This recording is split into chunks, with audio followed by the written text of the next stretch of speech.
The story of the flamboyant Puss in Boots begins with a miller who has 3 sons, a donkey, and a cat.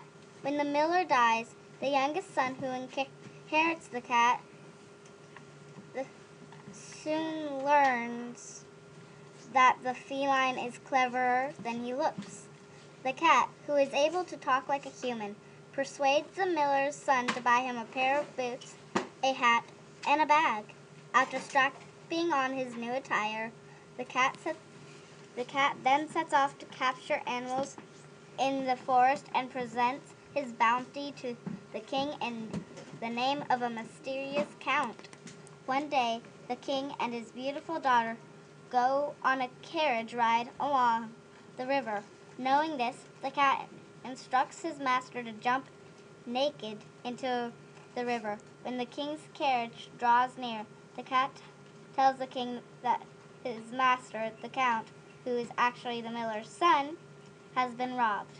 Remembering the count's many gifts, the king orders his guards to help him and even dresses him in elegant clothes.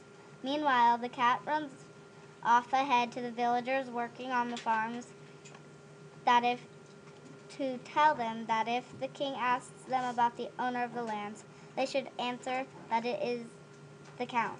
Then he runs off to a grand castle belonging to a fearsome ogre who is renowned for his ability to transform into any animal. The cat challenges the proud ogre to turn into a mouse and devours him. Soon the king's carriage arrives at the castle. Believing the miller's son to be a rich and wise fellow, the king deems him worthy to marry the princess. A royal wedding soon follows, and they all live happily ever after.